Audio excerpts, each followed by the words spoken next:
कैसे हो साथियों।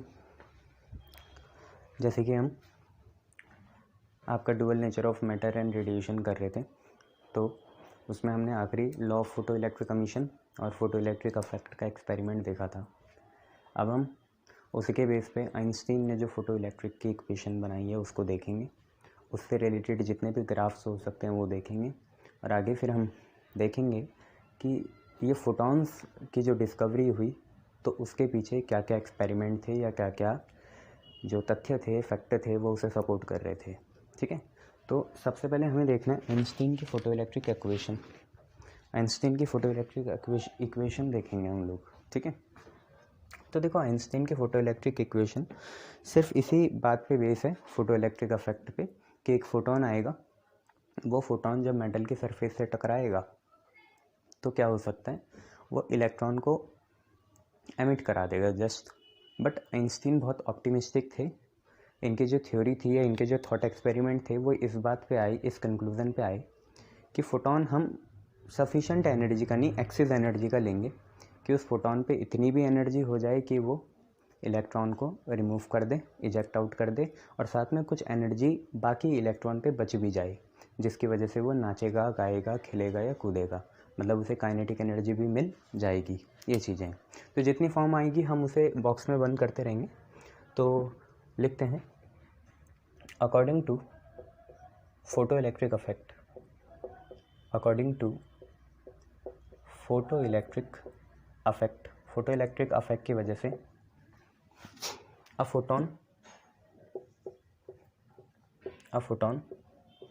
having energy, a photon having energy E is equal to h nu, और न्यू होता है c by lambda। तो according to photo electric effect या photo electric theory, a photon having energy E is equal to h nu या h c by lambda when strikes a photo sensitive metal, when strikes a photosensitive metal, then its energy is utilized in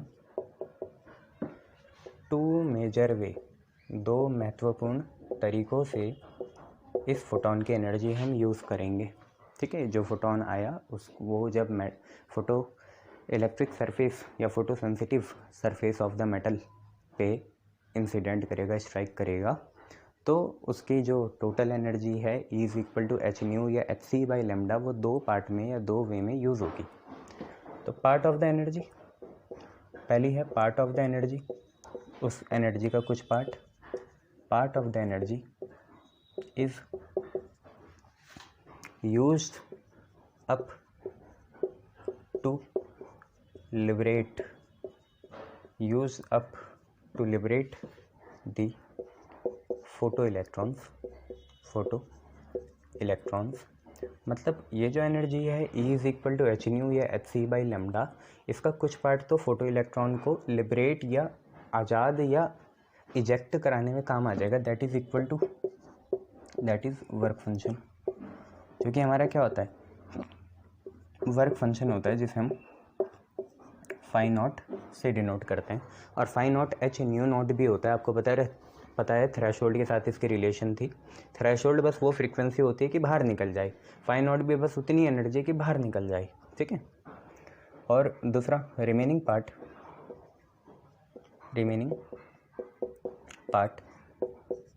is converted, मतलब भाई जब बाहर निकल जाएगा तो photo electron को इच्छा होगी कि वो नाचेगा, गाएगा, खेलेगा, कूदेगा, मतलब काइनेटिक एनर्जी, मोशन, वो चीज़ है। तो remaining part is converted into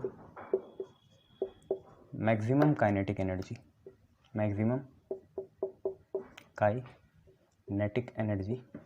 of photo electrons, that is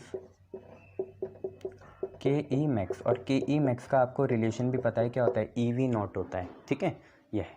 तो अकॉर्डिंग टू फोटोइलेक्ट्रिक इफेक्ट जो फोटोन की पूरी एनर्जी है वो फोटोन किसी मेटालिक सरफेस पे गिरता है तो वो एनर्जी दो पार्ट में यूज़ होती है। पहला स्टेप होता है इलेक्ट्रॉन को बाहर निकालो, दूसरा स्टेप है उस इलेक्ट्रॉन को मौज मस्ती कराओ, मतलब काइनेटिक एनर्जी दे दो। तो ये दो पार्ट है। अब इसी को अगर हम आगे बढ़ाएं तो हम लोगों को ये पता है यार, ऊपर से ही लिखना शुरू करेंगे, नीचे से नहीं, कि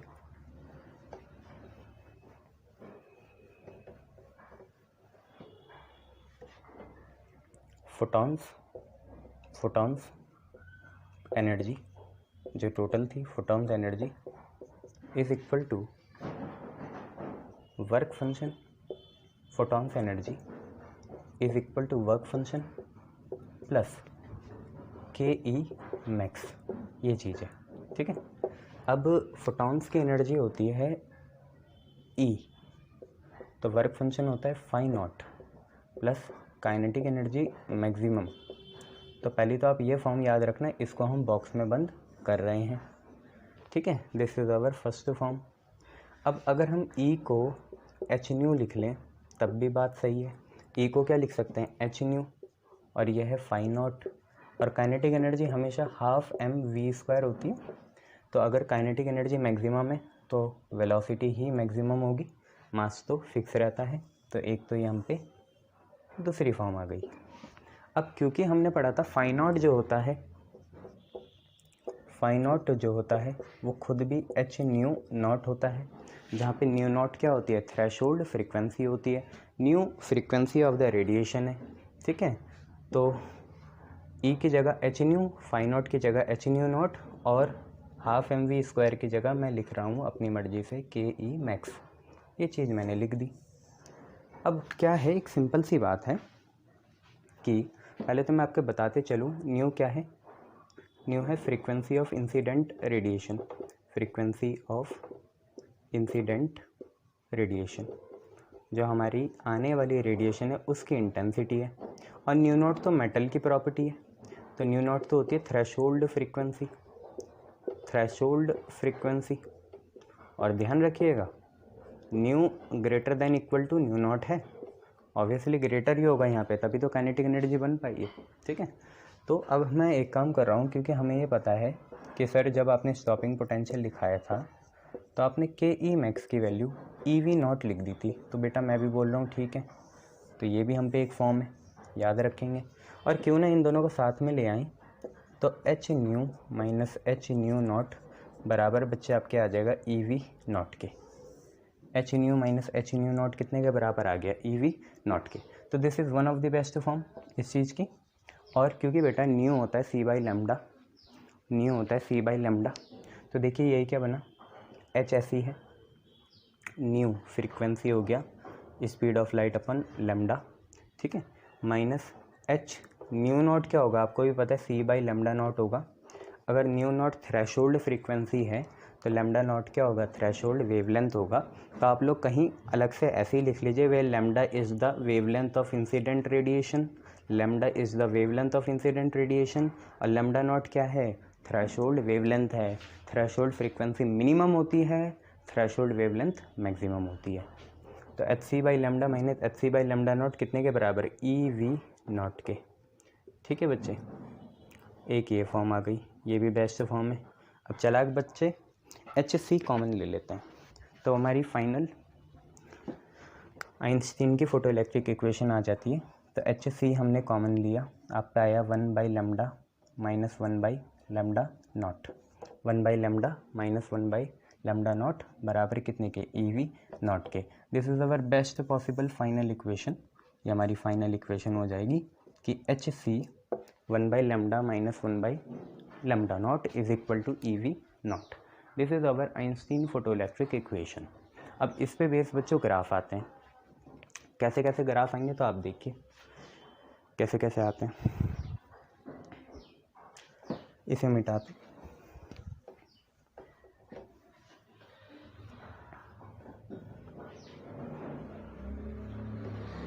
अब हम यहाँ हेडिंग लगाएंगे various graphs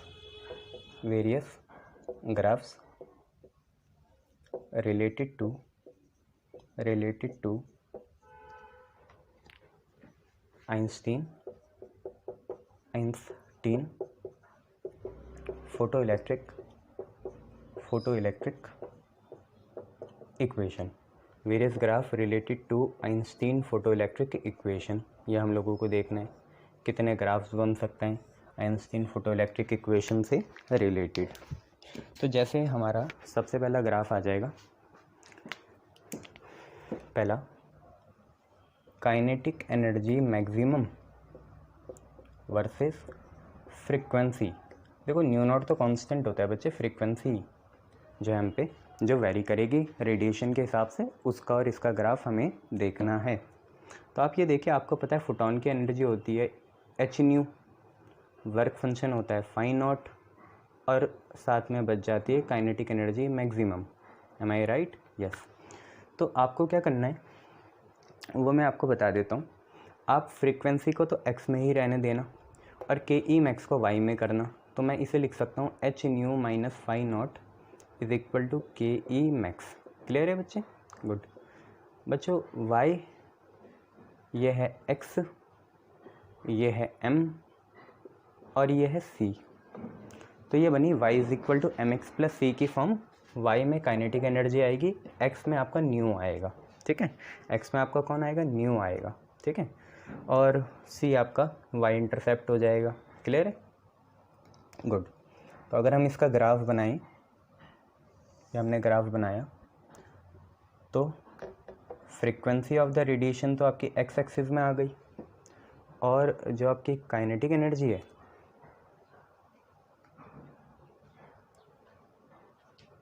kinetic energy maximum वो y में आ गई,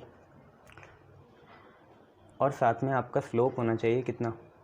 h, जो कि कांस्टेंट है, और y इंटरसेप्ट होना चाहिए आपका माइनस फाई नॉट, ठीक है।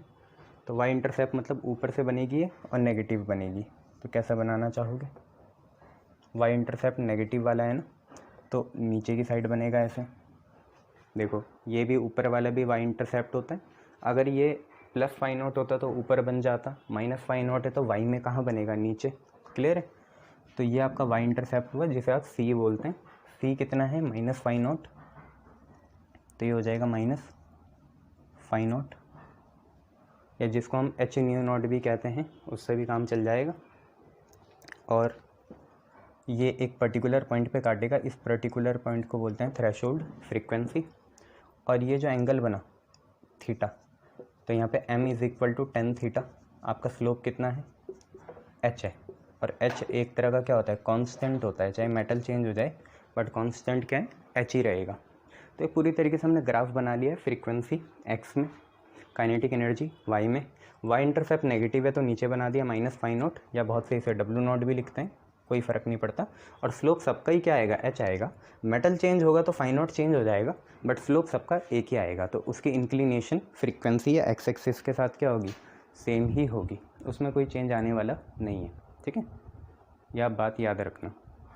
चलिए, अब इसमें ही एक वेरिएशन ये आ सकता है कि अगर हम इसे दो मेटल्स के लिए बनाएं, तो पहले तो ये देख लिया आपने, आपको ये पता चला यहाँ पे कि जो आपका y इंटरसेप्ट है, y इंटरसेप्ट वो आपका है माइनस फाई नॉट, और ये डिफरेंट होगा फॉर अलग अलग मेटल्स, डिफरेंट मेटल्स के लिए अलग अलग होगा। साथ में आपका स्लोप सेम होगा सबके लिए। स्लोप क्योंकि कांस्टेंट है, कितने के बराबर है? h के, तो वो तो कांस्टेंट ही होगा, उसमें कोई फ़र्क नहीं है, वो सेम होगा सब चीज़ के लिए। तो अगर हम कोई दो मेटल लें, फॉर एनी टू मेटल्स, कोई दो मेटल्स लें A एंड B, कोई दो मेटल्स लें A एंड B, तो उसके लिए देखिए क्या होगा। ये हमारा वही ग्राफ है। ऐसे दो मेटल्स के लिए लाइन एकदम पैरेलल बनेगी, ऐसे ये दो मेटल्स के लिए लाइन एकदम पैरेलल बनेगी। This is metal A, this is metal B। इसका भी स्लोप और इसका भी स्लोप दोनों का कितना होगा? आपका h ही होगा। तो इसका भी स्लोप h है और इसका भी स्लोप क्या है? h है। बट बच्चों वर्क फंक्शन अलग हो जाएगा। यहाँ पे आपकी काइनेटिक एनर्जी मैक्सिमम नहीं, फ्रीक्वेंसी आएगी, और यहाँ आपकी काइनेटिक एनर्जी क्या आएगी? मैक्सिमम आएगी। बट ऑब्वियसली स्लोप तो सेम है, स्लोप इज सेम। हम यहाँ लिख सकते हैं स्लोप क्या है? सेम है, स्लोप है सेम। वो तो मैंने वहाँ भी लिखा है, दोनों कितने के बराबर है, h के बराबर। बट क्योंकि हमारे इंटरसेप्ट अलग हैं, वर्क फंक्शंस अलग अलग होंगे, तो अलग अलग दिखाने पड़ेंगे। तो ओरिजिन से पहला वर्क फंक्शन यहाँ से लेकर यहाँ तक का, ठीक है, यहाँ से लेकर यहाँ तक का आपका होगा यहाँ तक फाई नॉट ऑफ ए, ऐसे लिख देंगे फाई नॉट ऑफ ए। और ये जो नीचे वाला होगा यहाँ से लेकर यहाँ तक, पूरा यहाँ तक, ये होगा फाई नॉट ऑफ बी, ठीक है। तो फाई नॉट ऑफ बी कहाँ से लेकर कहाँ तक है, यहाँ से लेकर इस लाइन तक है जहाँ तक ये जा रहा है, ये पूरा फाई नॉट बी है। और इतना सा आपका क्या है, फाई नॉट ए है। आप एरो भी बना सकते हैं ऐसे, यहाँ से लेकर यहाँ तक। तो इतना फाई नॉट ए है, ए से रिप्रेजेंटिंग, और इतना फाई नॉट बी है, बी से रिप्रेजेंटिंग। तो पहले हमारा था काइनेटिक एनर्जी वर्सेस फ्रीक्वेंसी का ग्राफ। इसके बाद हम देखेंगे स्टॉपिंग पोटेंशियल वर्सेस फ्रीक्वेंसी का ग्राफ, ठीक है। और कुछ तो इसमें ग्राफ वैसे मेनली है नहीं, इतना ही है।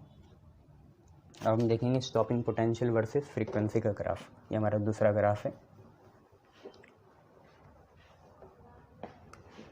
दूसरा स्टॉपिंग पोटेंशियल, इसलिए काइनेटिक एनर्जी और जो भी है आपकी थ्रेशोल्ड, तो वो सारी आपको आइंस्टीन फोटोइलेक्ट्रिक इक्वेशन में याद रखनी पड़ती है ना, बेसिक चीज़ याद रखेंगे ना तो हो जाएगा। तो स्टॉपिंग पोटेंशियल है हम पे V naught versus frequency of incident radiation जो कि होती है न्यू। तो स्टॉपिंग पोटेंशियल वी नॉट और फ्रीक्वेंसी के बीच का हमें क्या बनाना है, ग्राफ बनाना है। काफ़ी इजी, आपको बस रिलेशन याद रखनी है। फोटोन की एनर्जी होती है एच न्यू, वर्क फंक्शन होता है बच्चे आपके कितना, फाई नॉट, और यहाँ पे आपकी काइनेटिक एनर्जी मैक्सिमम आती है। अब स्टॉपिंग पोटेंशियल भी काइनेटिक एनर्जी के अंदर आता है। काइनेटिक एनर्जी मैक्सिमम को जैसे ही मैं ई वी नॉट लिखूँगा, फाई नॉट तो यहाँ ऐसी है और एच न्यू भी यहाँ पे ऐसी है। आप ये देखिए वाई एक्सिस में आपका कौन आएगा, क्योंकि एक्स एक्सिस में फ्रीक्वेंसी आएगी और फ्रीक्वेंसी का वेरिएशन स्टॉपिंग पोटेंशियल के साथ देखना है, तो वाई एक्सिस में आपका स्टॉपिंग पोटेंशियल आएगा। तो पहले तो ऐसे लिख लीजिए h nu minus phi naught कितने के बराबर, ई वी नॉट के। और अब आपको वी नॉट अकेला चाहिए तो ई को डिवाइड में ले जाओ, तो होल में आएगा ई और अलग अलग हो जाएगा। तो आप पे आएगा एच बाई ई, साथ में कौन, nu minus phi naught by E, और यहाँ पे बचा आपका वी नॉट। ई कॉमन ले लेना, उधर भाग जाएगा, बात यही है। तो वी नॉट आपका हो गया वाई में, वी नॉट के stopping potential, phi naught by E आपका इंटरसेप्ट हो गया वाई वाला, बनेगा वैसे ही। और न्यू आपकी क्या हो गई, एक्स एक्सिस में आ गया, और एच बाई ई आपका क्या हो गया, स्लोप हो गया। तो पहले स्लोप एच था, अब एच बाई ई हो जाएगा। पहले इंटरसेप्ट फाई नॉट था, अब फाई नॉट बाई ई हो जाएगा, और कुछ चेंज नहीं होगा। तो हमने ग्राफ बनाया यहाँ पे ऐसा, हमने एक्स एक्सिस में फ्रीक्वेंसी को रखना है तो रख दिया, और हमने वाई एक्सिस में वी नॉट को रखना है तो रख दिया। अब इसके बाद एक सिंपल सी बात है, ग्राफ तो वैसे ही बनेगा, तो ऐसे बना दिया हमने ग्राफ। और यहाँ फ्रीक्वेंसी के एक पर्टिकुलर वैल्यू पे ये काट रहा है, जिसे थ्रेशोल्ड फ्रीक्वेंसी कहते हैं। क्या कहते हैं, threshold frequency. Clear, good. And now इसके बाद ये चीज़ हमारी नेगेटिव वाई इंटरसेप्ट है।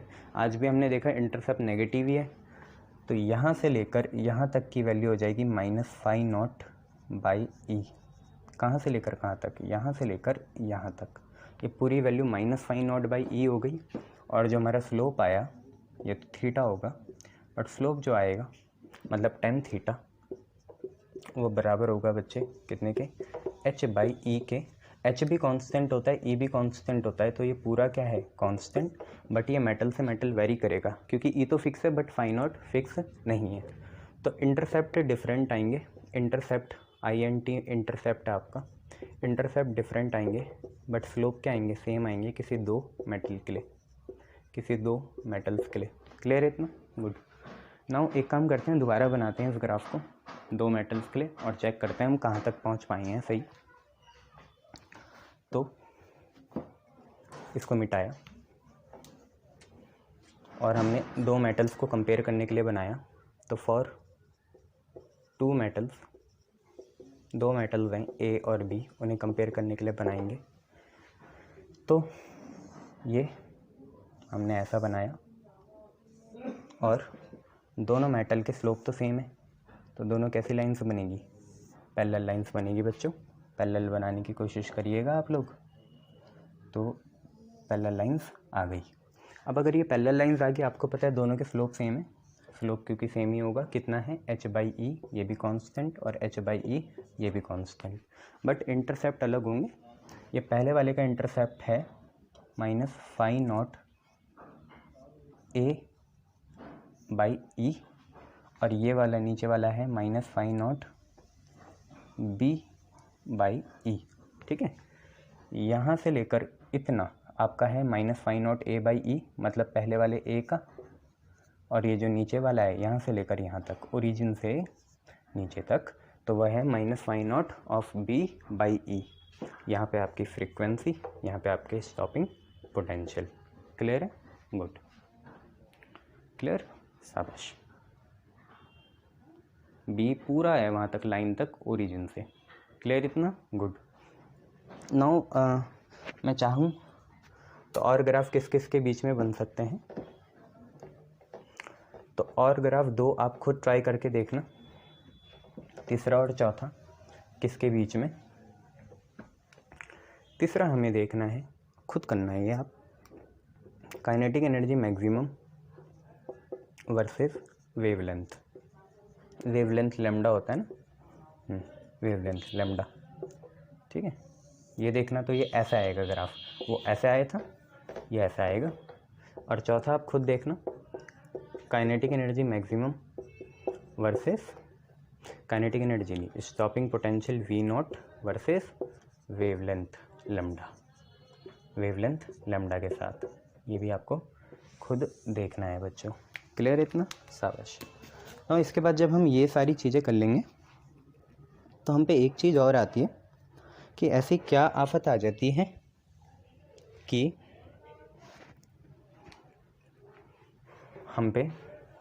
हमें फोटॉन्स के बारे में पढ़ना पड़ेगा। ठीक है, तो हम लिखेंगे यहाँ पे हेडिंग, जो हम नेक्स्ट वीडियो में कवर करेंगे, डेवलपमेंट ऑफ फोटॉन, जो कि एक पार्टिकल होता है। ठीक है, देखो वेव थ्योरी तो फेल कर गई थी ना, तो हमने फोटॉन या पार्टिकल थ्योरी बनाई आइंस्टीन ने। तो आपको बताऊंगा क्या क्या चीज़ें हुई, कैसे मैटर इंटरेक्ट करती है वेव के साथ, तो उसकी डेवलपमेंट बताएंगे। बहुत से हैं, कॉम्पटन इफेक्ट है, फिर ओपनहाइमर थ्योरी है, तो ये सारी चीज़ें हैं जिन्होंने एटम बॉम्ब बनाया था। तो development of photon particle theory, ऐसी क्या चीज़ें थी जिन्होंने फोटॉन पार्टिकल थ्योरी के बीच में डेवलपमेंट करवाई। और फिर हमें ये भी देखना है कि फोटॉन्स की प्रॉपर्टीज़ क्या क्या होती है। पहले हम ये देखेंगे कि फोटॉन क्यों एक्चुअली में हमें पढ़नी पड़ी ये थ्योरी, फोटॉन्स इतने कारगर क्यों हुए। ठीक है, good.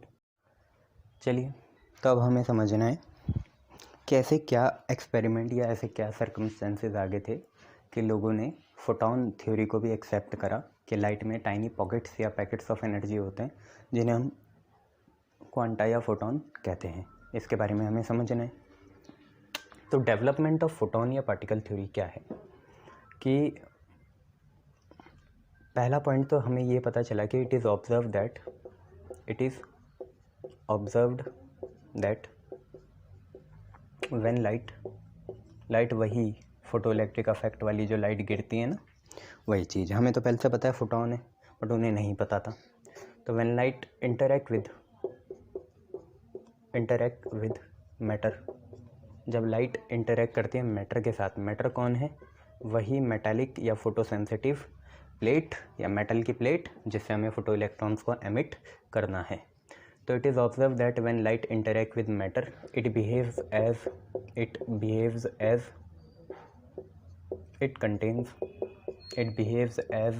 It contains tiny pockets या packets of energy, tiny packets या pockets of energy called quanta, इसे बोलते हैं क्वांटा, या लेटर ऑन क्या बोला गया, फोटॉन। तो पहले तो ये एविडेंस आया इसके सपोर्ट में कि जब भी लाइट इंटरेक्ट करती थी मैटर के साथ, मैटर क्या चीज़ है, जैसे फोटोसेंसिटिव सरफेस होगी तो वो ऐसे बिहेव करती थी जैसे टाइनी पैकेट्स ऑफ एनर्जी हो गए, जिन्हें क्वांटा या फोटोन कहते हैं। ठीक है। लेटर आइंस्टीन ने क्या करा, आइंस्टीन ने डिड्यूस करा, Einstein deduce that this packets of energy, और एक बहुत ख़तरनाक चीज़ बोल दी जो सिर्फ पार्टिकल के साथ एसोसिएटेड थी, वो आइंस्टीन ने लाइट के साथ एसोसिएट कर दी। जैसे मोमेंटम, मास और वेलोसिटी, वो सिर्फ पार्टिकल नेचर की कैरेक्टरिस्टिक प्रॉपर्टी है, बट उसने लाइट जो कि वेव नेचर है उसके साथ उसे डेमोन्स्ट्रेट कर दिया, एक्सपेरिमेंटली वेरीफाई कर दिया। ठीक है। तो Einstein later deduce that this packets of energy have definite momentum, these packets of energy have definite momentum as, अभी तो मैं आपको लिखा रहा हूँ, बाद में पता चलेगा, लैम्डा बाई एच, नहीं h by lambda, p is equal to h by lambda, ये इसने डेमोन्स्ट्रेट कर दिया। ठीक है। ये और भी कर सकते हैं, लैम्डा को हम क्या लिख सकते हैं, एच सी बाई लैम्डा, चलो इसमें है तो इसे लिख सकते हैं, हम पे फ्रीक्वेंसी होती है कितनी, सी बाई लैम्डा, है ना, फ्रीक्वेंसी टाइम का उल्टा डिस्टेंस अपॉन स्पीड ये होता है, तो लैम्डा हो जाएगा कितना, सी बाई न्यू, तो सी नीचे न्यू ऊपर, एच न्यू बाई सी भी बोल सकते हैं इस फ्रीक्वेंसी को। ठीक है। Einstein deduced that this packets of energy has definite momentum as this, which is characteristic property of matter, which is characteristic of matter, matter की विशेषता है, और जबकि वो लाइट के साथ आया तो कितनी अजीब सी बात है। तीसरा, कॉम्पटन जो थे, कॉम्पटन ने जो अपना इलेक्ट्रॉन स्कैटरिंग कॉम्पटन इफेक्ट करा, उससे भी पता चला कि यार लाइट में कुछ तरह के स्केटर होते हैं जो इलेक्ट्रॉन के पाथ या ट्रेजेक्टरी को बिगाड़ देते हैं, वहाँ से भी पार्टिकल नेचर का पता चला। फिर उसके बाद फाइनली एक आपके जानते हैं आप, सीवी रमन, है ना, इन्होंने क्या करा था, रमन इफेक्ट करा था, Raman effect, CV Raman, Nobel prize पता है ना। तो रमन इफेक्ट ऑफ मॉलिक्यूल्स करा, जिसकी वजह से भी पता चला कि लाइट में पार्टिकल नेचर होता है। ऑल दिस और भी बहुत से हैं, बट इसमें कंक्लूड करते हैं। All this led to development of photon theory, all this led to development of photon theory. Photon theory या फोटोन पार्टिकल के सपोर्ट में ये सारी चीज़ें आ गई। क्लियर? क्या क्या हैं, लाइट जब मैटर के साथ इंटरेक्ट करती है तो वो टाइनी पॉकेट्स ऑफ एनर्जी के जैसे बिहेव करती है। आइंस्टीन ने भी इसी टाइनी पॉकेट्स का क्या निकाल दिया, मोमेंटम निकाल दिया। कॉम्पटन ने इलेक्ट्रॉन स्कैटरिंग एक्सपेरिमेंट करा था। फिर सीवी रमन जी आए, उन्होंने रमन इफेक्ट करा मॉलिक्यूल का। ये सब डेवलपमेंट थे for the photon theory. Now अब हमें फोटोन पता चल गया क्या चीज़ है। जैसे ग्रेविटी का पार्टिकल होता है, बेसिक पार्टिकल ग्रेविटॉन, ऐसी लाइट का पार्टिकल होता है फोटोन। ठीक है। चार्ज का पार्टिकल होता है इलेक्ट्रॉन, ऐसी चीज़ें। तो अब हम बात करेंगे characteristics of photon. Characteristics of photon. Photon की क्या कैरेक्टरिस्टिक्स हैं? देखो आप डुअल नेचर पढ़ रहे हो, वेव आपने पढ़ लिया है, या आगे पढ़ोगे। अभी मैं आपको आइजनबर्ग का भी बताऊंगा यहाँ पे, अनसर्टेनिटी प्रिंसिपल। बट अभी कैरेक्टरिस्टिक्स ऑफ फोटोन देख लो। तो क्या है, पहले तो हम ये लिख सकते हैं, इन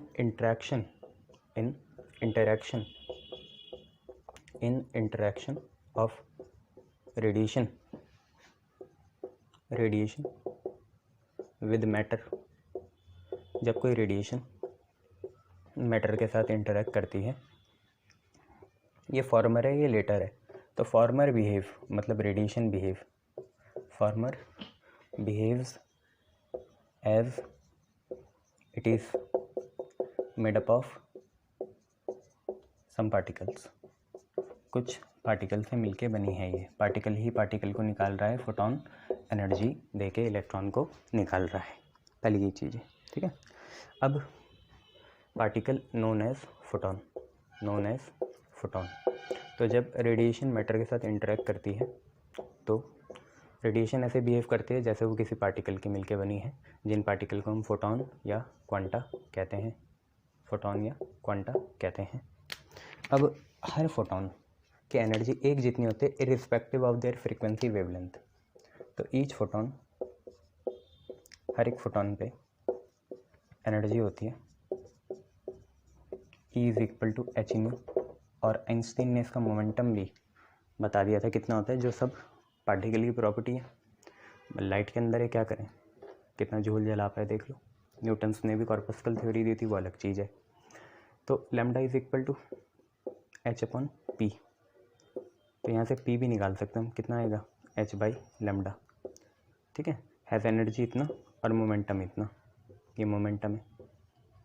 तो पहले तो ये पता चला, अच्छा फोटोन जैसी कोई चीज़ होती है जो रेडिएशन में होती है, जब वो मैटर के साथ इंटरेक्ट करती है तभी वो दिखता है, और उस फोटोन की एनर्जी इतनी है और मोमेंटम इतना है। तीसरी ये बात है कि फ्री स्पेस में, ये वैक्यूम में, इन वैक्यूम या फ्री स्पेस, इन वैक्यूम या फ्री स्पेस, ईच फोटोन, ये सारी क्वांटम थ्योरी में हम पढ़ चुके हैं। Each photon travels with constant speed, each photon travels with constant speed, जो कि होती है c 3 × 10⁻⁻⁷ मीटर पर सेकेंड, 3 × 10⁻⁸ मीटर पर सेकेंड। और ये ना फ्रीक्वेंसी पे डिपेंड करती है, ना एनर्जी पे डिपेंड करेगी, ना मोमेंटम पे डिपेंड करेगी, क्योंकि ये तो वेव लाइक प्रॉपर्टी है, किसी पे भी नहीं डिपेंड करती है चीज़। हाँ, बट जो वेलोसिटी है वो मीडियम के साथ चेंज होगी, ये है। बट वो ना फ्रीक्वेंसी पे करेगी डिपेंड, ना वेवलेंथ पे करेगी, ना मोमेंटम पे भी करेगी, ठीक है। विच डजंट डिपेंड या independent, which is independent, independent मतलब डिपेंड ही नहीं करेगी, which is independent of energy, wavelength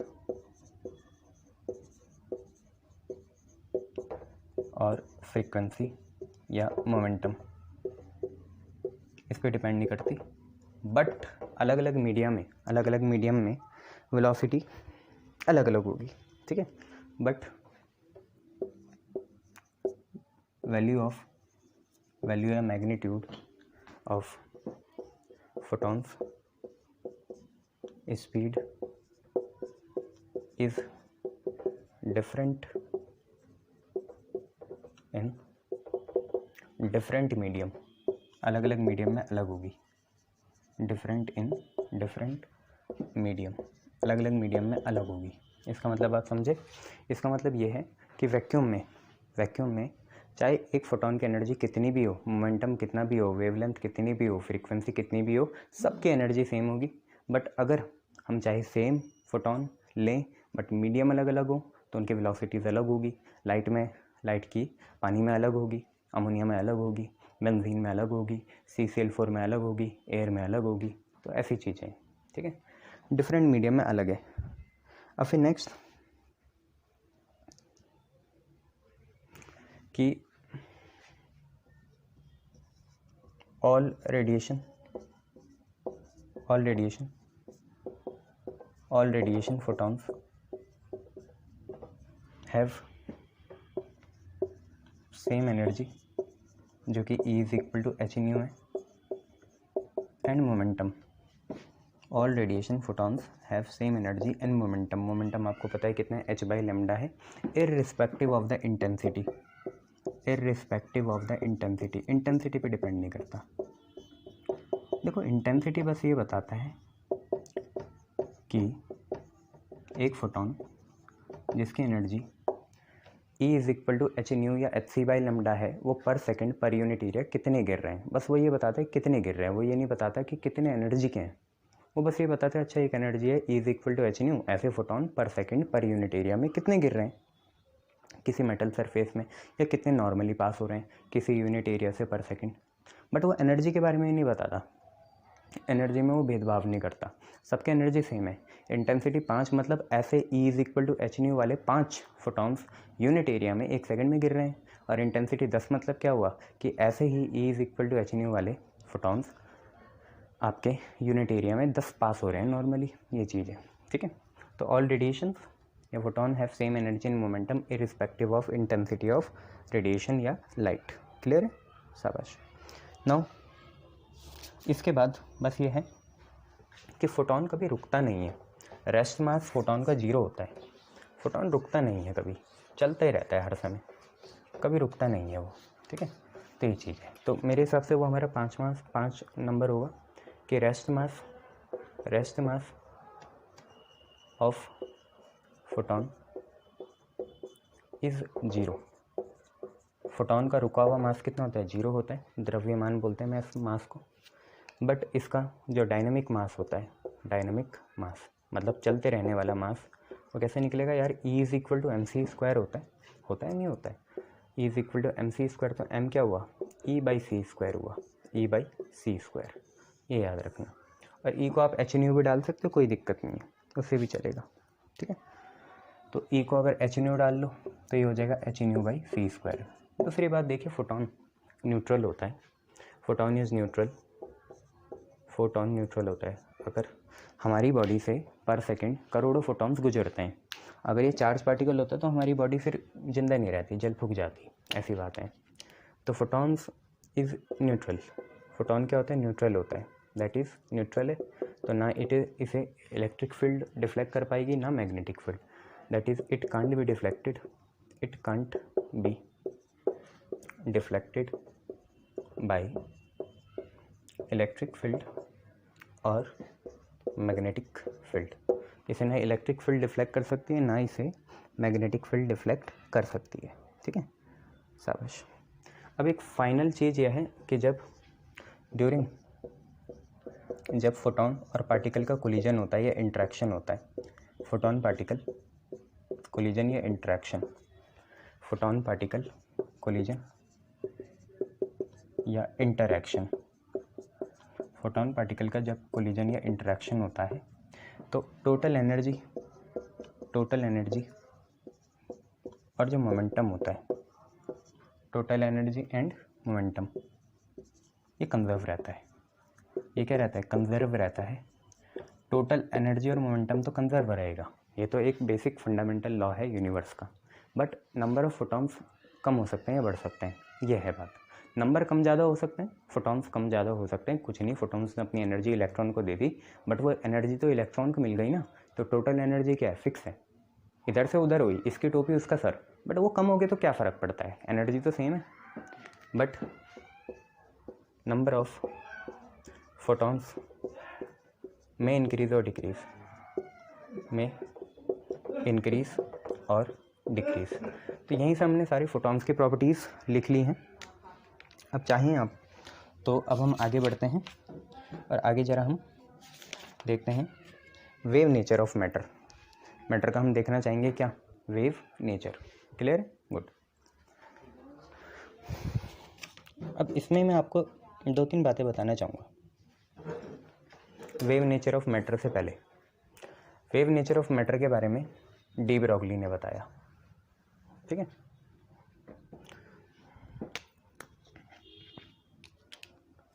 और बहुत से लोगों ने बताया, बट मैं अपना मेन दायरा डी ब्रॉगली पे रखूँगा। तो वेव नेचर ऑफ मैटर, अभी उल्टा था, अभी हमने क्या बोला था, लाइट में क्या होता है, डुअल नेचर है ना। अभी तक हमने क्या पढ़ा, लाइट जो है उसमें कौन सा नेचर है, पार्टिकल है, मतलब ये पहले से इस्टेब्लिश था कि वो लाइट है, मतलब उसका वेव नेचर है। और हमने प्रूव करा या हाइपोथेसिस लगाई कि उसमें पार्टिकल नेचर आया कहाँ से, फोटॉन से। तो अभी पहले से पता था कि लाइट वेव नेचर की है और उसमें पार्टिकल नेचर निकाला गया, फोटॉन। अब हम उल्टा करेंगे, अब हमें पहले से पता है कि पार्टिकल नेचर है, ये भी तो ज़रूरी है ना, पार्टिकल नेचर पहले से इस्टेब्लिश है। अब हम पता लगाएंगे कि क्या हर पार्टिकल में वेव नेचर हो सकता है या नहीं हो सकता। या हाइजेनबर्ग अनसर्टेनिटी प्रिंसिपल या हाइजेनबर्ग अनसर्टेनिटी प्रिंसिपल से भी इसके बारे में पता चलेगा। अभी हमने देखा वेव में पार्टिकल होता है, यस होता है, उसके पीछे बहुत सारी थ्योरी थी, फोटॉन से नेचर के इतने सारे एक्सपेरिमेंट हुए वो देखें। अब हम देखेंगे क्या मैटर में भी वेव होता है, तो वो देखना है वेव नेचर ऑफ मैटर, ठीक है। तो with experiment and thought process या थॉट एक्सपेरिमेंट, थॉट प्रोसेस लिख लो। तो with experiment and thought process मतलब सोच के आप कहाँ पहुँच जाते हो अपनी फैंटेसी में, वही बात है। तो with experiment and thought process it was या it is establish that every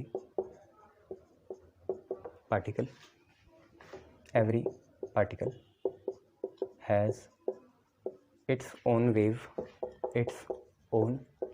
wave and vice versa, कि every wave has some particle like properties. ये बहुत से एक्सपेरिमेंट हुए, कंटेम्पररी में भी हुए, अलग अलग भी हुए, अलग अलग समय में भी हुए, एक समय हुए। पहले तो बहुत मतलब लड़ाई थी, कुछ लोग बोलते थे कि यार पार्टिकल वेव है, कुछ ने बोला वेव पार्टिकल है। फिर कुछ लोग आए, बुरा मत मानो, दोनों ही हैं, वो सबसे समझदार थे, ठीक है। निकोला टेस्ला को कभी ये बात समझ में नहीं आई, बट उन्होंने बोला चलो ठीक है, उन्हें रिलेटिविटी थ्योरी भी समझ में नहीं आई, जिससे ब्लैक होल के बारे में पता गया, सैजिटेरियस से, ये सारी चीज़ें। तो with experiment and thought process it is established that every particle has its own wave and every wave has its own particle like every wave has its own particle like property। इसे ही हम बोलते हैं dual quantum theory. Quantum theory का तो base ही यही है कि electron particle ना होके वेव है। एरविन स्टाउडिंगर ने बताया था ये। अब थोड़ा हम ये चीज़ देखते हैं कि हम इसका ना वेरिफिकेशन करते हैं कि क्या हर पार्टिकल में वेव होती है या नहीं होती। तो वेरिफिकेशन करते हैं कहाँ से यार, हम करना चाहेंगे यूजिंग हाइजेनबर्ग अनसर्टेनिटी प्रिंसिपल।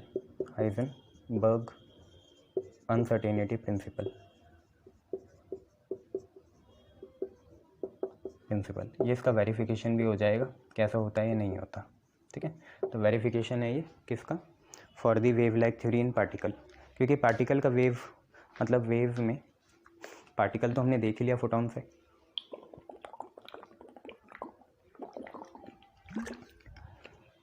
अब हम ये देखना चाहते हैं, ठीक है। तो इसमें कोई दिक्कत नहीं, हमें पता है हाइजेनबर्ग ने ये बोला कि अनसर्टेनिटी इन डिस्टेंस, ठीक है, या ऐसे लिख लें uncertainty in momentum and uncertainty in position is greater than equal to h/4π। ये बोला था उसने कि मैक्रोस्कोपिक सिस्टम में तो ठीक है, आपको पता है कि ट्रक जा रहा है दिल्ली से देहरादून, तो आपको पता है कि जा भी कहाँ रहा है, डायरेक्शन भी पता है दिल्ली से देहरादून, और साथ में आपको ये भी पता है कि उसकी स्पीड क्या होगी, पोजीशन भी पता है कि वो सहारनपुर आ गया, फिर यहाँ आ गया, फिर वहाँ आ गया, फिर आईएसबीटी आ गया। बट माइक्रोस्कोपिक सिस्टम जैसे इलेक्ट्रॉन में ऐसा हो नहीं पाएगा, या तो आप उसकी पोजीशन ही पता लगा सकते हैं कि कौन से ऑर्बिट में है, और या तो सिर्फ आप उसका मोमेंटम या वेलोसिटी ही पता लगा सकते हैं। दोनों चीज़ें एक साथ पता नहीं लग पाती, या तो पोजीशन या तो मोमेंटम, या तो पोजीशन या तो वेलोसिटी, दोनों एक साथ नहीं। मैक्रोस्कोपिक सिस्टम में तो पता ही है कि सर आपको मार लगा रहे हैं, डांट रहे हैं, तो डांट भी रहे हैं और भगाया भी कहाँ है, ये सारी चीज़ आपको पता है। मोमेंटम होता है मास इंटू वेलोसिटी। देखो मास में तो अनसर्टेनिटी नहीं होगी, तो इसे m डेल्टा वी लिख सकते हैं, यहाँ पे delta x greater than equal to h/4π ऐसे चल सकता है। m ये पता नहीं यहाँ क्या कर रहा है, यहाँ ले लेते हैं, तो हमारा ये है, इस फॉर्मूले को हम यूज़ करेंगे, ठीक है भैया। अब देखते हैं एक बात है, क्या है, पहले देख लेते हैं किसी माइक्रोस्कोपिक सिस्टम के लिए। अभी तक देखो आपको पता है फिज़िक्स में हमने 10⁻⁻18 मीटर तक की डिस्टेंस मेज़र कर सके हैं, उसे एटो बोलते हैं शायद, ठीक है, या एक्सो बोलते हैं, ऐसे कुछ बोलते हैं। तो वहाँ तक की तो हम डिस्टेंस मेज़र कर पाए हैं। मैंने पहले ही बोलता ये हमारी खामी है, हम इतने कैपेबल नहीं हुए कि इतनी छोटी डिस्टेंस मेज़र कर पाते हैं, बट होती ज़रूर है इससे भी छोटी डिस्टेंस, ठीक है। तो अभी तक हम पे जो इक्विपमेंट्स हैं या हम पे जो भी डिवाइसेस हैं वो 10⁻⁻18 मीटर तक जाती है। तो ह्यूमन लिमिट हमारी जितनी है हम कहाँ तक मेज़र कर पाते हैं, 10⁻⁻18 मीटर तक अभी तक मेज़र कर पाते हैं जितने भी इंस्ट्रूमेंट हैं। ह्यूमन आई तो बस आपको पता है मिलीमीटर तक मेज़र कर पाती है, उससे ज़्यादा नहीं। तो लिमिट इतनी है हमारी आज की फ़िज़िकल लिमिट। अब देखते हैं कोई माइक्रोस्कोपिक सिस्टम लेते हैं और वहाँ पे देखना चाहेंगे ये चीज़। देखो जैसे माइक्रोस्कोपिक सिस्टम में हमने इलेक्ट्रॉन ले लिया, तो यार हमें इलेक्ट्रॉन का मास पता है कितना होता है, 9.1 × 10⁻31 अप्रॉक्स निकालना है। तो 9.1 को 10 मान लेंगे, 10 × 10⁻31 आएगा -30 kg। 10 × 10⁻31 आ गया -30 kg। और लगभग हम वेलोसिटी भी सर्टेन मान लेते हैं, तो वेलोसिटी में कोई अनसर्टेनिटी नहीं है। तो वेलोसिटी हम सर्टेनली बता सकते हैं लाइट की स्पीड के जितना होगा, मतलब 3 × 10⁸ मीटर पर सेकेंड। ये चीज़ हो गई। हम निकालना चाहेंगे कि इसका डेल्टा एक्स मतलब वेवलेंथ कितना है। हम इसकी वेवलेंथ निकालना चाहेंगे। अगर वो 10⁻−18 से कम हुई या इसी के बराबर हुई तो हम मेज़र कर पाएंगे। ठीक है, तो मतलब इसकी वेव लाइक प्रॉपर्टी होती है इलेक्ट्रॉन की, क्योंकि हम इलेक्ट्रॉन मतलब पार्टिकल के लिए लैम्डा मतलब वेवलेंथ निकाल रहे हैं, तो इसकी वेव लाइक प्रॉपर्टी देखना चाहते हैं। तो ज़रा करते हैं, देखते हैं कितना आता है। और फिर हम किसी माइक्रोस्कोपिक बॉडी के लिए लेंगे जो आंखों के लिए देखी जाती है, आंखों से देखी जा सकती है। जैसे कौन हो गया, एक कॉस्को की बॉल हो गई। ठीक है, तो आपको पता है रिलेशन क्या है, delta x delta v is greater than equal to h/4πm। ये चीज़ है। अब इसको देखना चाहेंगे कि कितना आ रहा है। तो देखिए हमें डेल्टा एक्स ही निकालना है। डेल्टा एक्स तो बना लैम्डा, ठीक है, तो greater than equal to h/4πm। और यहाँ पे आ गया डेल्टा वी। क्या आ गया भैया, डेल्टा वी आ गया। ठीक है, वी आपको पता ही है 3 × 10⁸ है। अब ज़रा निकालते हैं, तो greater than equal to h हुआ 6.6 × 10⁻34। 4 लिखा है ऐसी, पाई की वैल्यू है 3.14। मास आपका बन गया कितना, 10⁻−30। वेलोसिटी आपकी है 3 × 10⁸। ठीक है, तो 3 2 जा 2 जा 2 1 जा 1 जा 2 2 जा। ठीक है, तो आप पे लैम्डा कितना है, ग्रेटर देन इक्वल टू आया 1.1 अपॉन 3.14 मल्टीप्लाई बाई 2 6.28। और पावर देखेंगे जी। अब तो पावर देखिए ऊपर कितनी है, 10⁻−34 है। ये -30 ऊपर गया तो प्लस का 30 हो गया, ये प्लस का 8 ऊपर गया तो माइनस का 8 हो गया। अब 1.1 डिवाइडेड बाई 6.28 आप कर लो, और अगर ये 10⁻−18 से छोटा आया तो हम मेज़र कर पाएंगे और ये इस्टेब्लिश हो जाएगा कि इलेक्ट्रॉन में वेव लाइक प्रॉपर्टी दिख सकती है ऑप्टिकल इंस्ट्रूमेंट से या स्पेक्ट्रोस्कोप से। तो ये आ रहा है 0.17। पावर तो नहीं कोई, नहीं 0.17 और पावर देखेंगे ये हो गया कितना, -4। ये -4 हो गया और वो -8 है तो ये -12 बना। तो अगर मैं इसे वैसे भी लिख लूँ तो ये होगा 17 × 10⁻14, जो लगभग कम है 10⁻−18 जो हमारी लिमिट है। कितना कम है, 10,000 गुना कम है। तो हम इसे मेज़र कर सकेंगे। ठीक है, it is measurable. Physical instrument से हम इसे मेज़र कर सकेंगे और सक्सेसफुली इस्टेब्लिश हो गया। थ्योरेटिकली हुआ बट हुआ तो, पहले ब्लैक होल भी थ्योरेटिकली अब वो हुआ था और अभी भी थ्योरेटिकली है वो, क्या पता वो कोई hologram. Lambda is greater than equal to 17 × 10⁻14 measurable है। And wave nature of electron, wave nature कहाँ से इस्टेब्लिश होता है, लैम्डा से। अगर लैम्डा ठीक होगी, मेज़र कर पाएंगे तो वेव नेचर इस्टेब्लिश हो जाएगा। तो wave nature of electron is establish, और यही हमारी फाउंडेशन या नींव थी क्वांटम फिज़िक्स की, इस्टेब्लिश। बट दिक्कत कब आई, जब हम एक माइक्रोस्कोपिक बॉडी या कॉस्को बॉल को लेके चले, और फिर ही तभी मैं बताऊंगा वेव तो सब में होती है बट किसी की दिखती है किसी की नहीं दिखती।